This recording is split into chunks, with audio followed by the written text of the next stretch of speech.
1. So you're defining 1 in terms of 1 is 1. So there is no definition.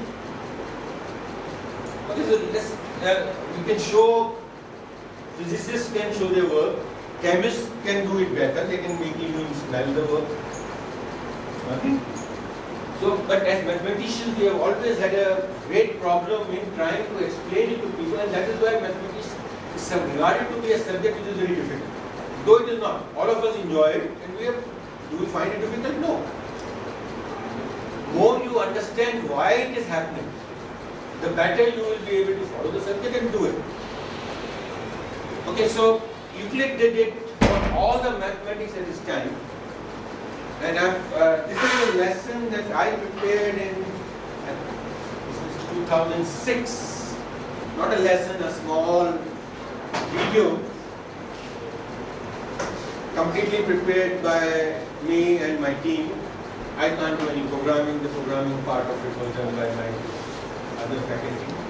Faculty was there. And we made this movie for teachers, basically, to try and, when you're talking about Euclidean geometry to students, if you can talk a little bit about history of the subject, then it would be very nice. Yeah. So I believe there is a problem with the sound. If you can't hear it at the back, please let me know. We got it at the maximum volume. It was doing better yesterday. No, it's really bad.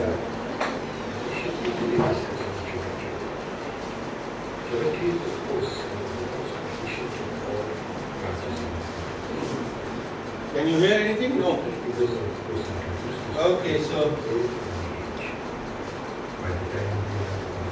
what we're talking about is basically geometry is almost the first instance that you introduce proper mathematics to students.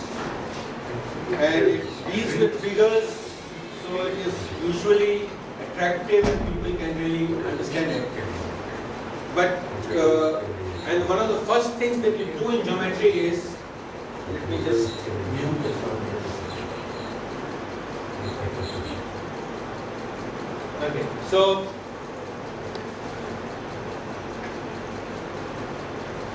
one of the first things that students do in geometry is start with constructions. Bisecting a line, bisecting an angle, okay, making a square, that is making a line perpendicular to each other. And that is the first time that they should really be looking at a proof. Okay, so I'm sorry, but I'm going to move into you. So I'm going to use the board. Arc like that, draw another arc, and it will intersect somewhere, and then you join these 2 points, and this point is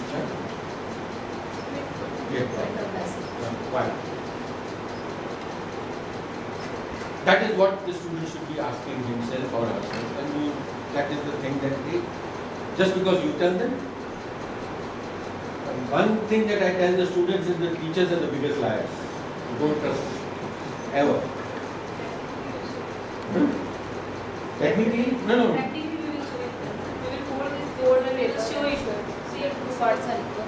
That doesn't work. You see, technically is an indication that it is likely to be. The same thing that I have a problem with the definition of pi as it is given. Circumference upon circle. I give this example again to a large number of students and nobody is willing to try it out. All of you would know some area near your place where there are people who would generally do not tolerate stupid questions and will beat you up. Okay? So think of that place and think of, let me just call that person Tauji. And you walk up to Tauji and say that, okay, I've got this point, measure this, divide it by this measurement, or else you go around the earth, and divide it by the diameter of the earth, you'll get the same number. Now, just imagine what he'll do. Would you trust it? Okay. So why do you trust it? Why do you believe that this circle divided by this thing is the same as this circle divided by this? Whatever calculations, whatever observations you do in the lab, you are not going to get two quantities equal, exactly equal. Never. First of all, they are irrational numbers. Pi is irrational. So whatever measurements you do are rational, because they are always multiples of the least count of the measuring tape. You cannot be more accurate than this. You can never be more accurate than this. So whatever you do, it will also depend on, if you are cockeyed like me, you will never be able to measure anything properly. So my observation, your observation might turn out to be 3.15.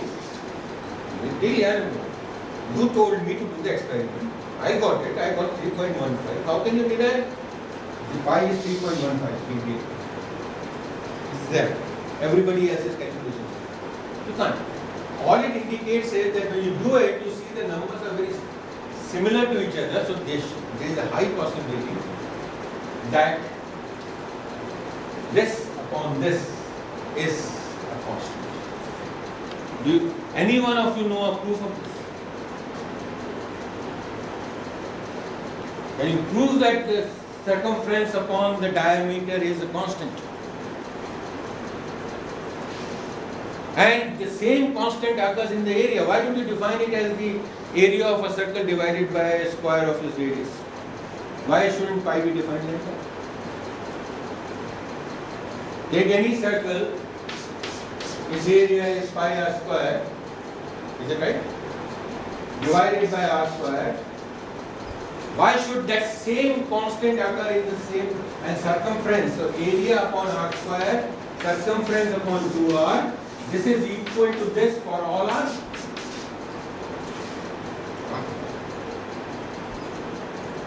How do you prove that? You have believed it all your life. You are asking the students to believe you. You have no proof of it. So for all you know, the earth is flat.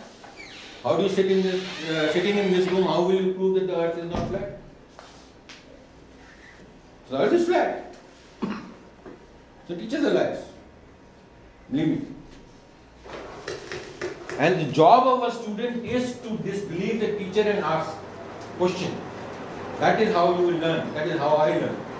I refuse to believe any of it. Whenever they said something, I would ask them that. Why, how, prove it. That is the only way I know. And that is the only way to learn.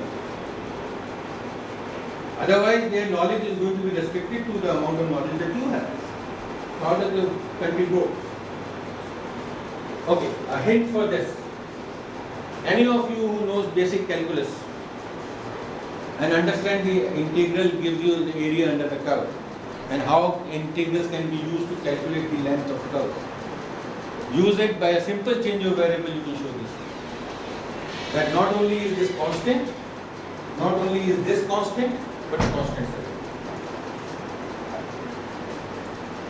So there now you can go into a classroom and say with confidence, yes, I know the proof. I know that these are true. This is true. Not just because somebody told me, but because I sat down and worked it out. So, but do you think that this is applicable for students? Like, we introduced the concept of pi, I think in 8th standard. Can we use it there? Is it possible? No. When you are saying that something is a constant, you are asking them to believe something which you yourself are not very sure of. All I am saying is that. Students are like dogs in that. They can smell sort of a lack of confidence very quickly. All I am asking you to do is check it out. Okay. So, but we are trying to develop the young who are going to lead this country into the next century and further and do better. So we have to make them people who can question and analyze and understand this. With the understanding that at times we cannot accept. But there are some places where we can say, yes, I know that this is a constant. I cannot prove it to you right now because you do not have the machinery to do it. Once you reach class 12th, I do it to you. But in the meantime, you can go to the lab and at least have an approximate idea of why it is there by checking it out with some different circuits. And this is how maths develops. When you see a pattern appear, seeing a pattern is not always enough. Right? These are the famous numbers. Have you seen these numbers before? These are called Fermat's numbers. If you put n equal to 0, you get a prime. N equal to 1, you get a prime. N equal to 2, you get a prime. N equal to 3, you get a prime. N equal to 4, you get a prime. So Fermat in his time, Fermat was one of the greatest mathematicians. He was not a professional mathematician, but he did a lot of work. He guessed, he conjectured that this is a prime number for every n. So this is the pattern. This is actually what he is teaching to students. For n equal to 0, you get 3. For n equal to 1, you get 5. For n equal to 2, you get 2 to the power 4, 17, and so forth. I think you get 5 primes. So n equal to 4, you get 2 to the power 16 plus 1. This is also a prime. You know that Fermat did this in the 17th century. Since then, no more Fermat prime has been found. For whatever n greater than equal to 5 has been put in, it is not a prime.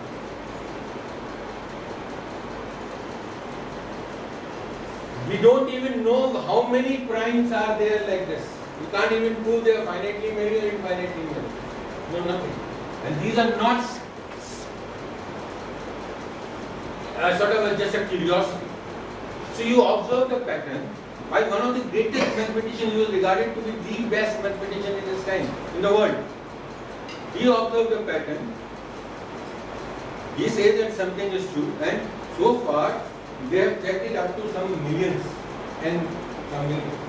Not a single more follows the pattern.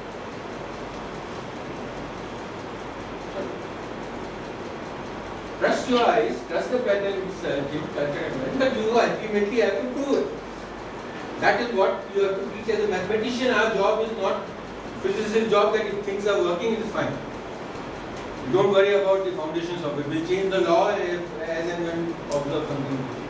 Our objective is that whenever we see a pattern, we try and make a conjecture and then we try to prove that the conjecture is either true or false. That is what a mathematician is. So, and these are very important in the sense of ruler and compass construction, which is what we do. An n-con,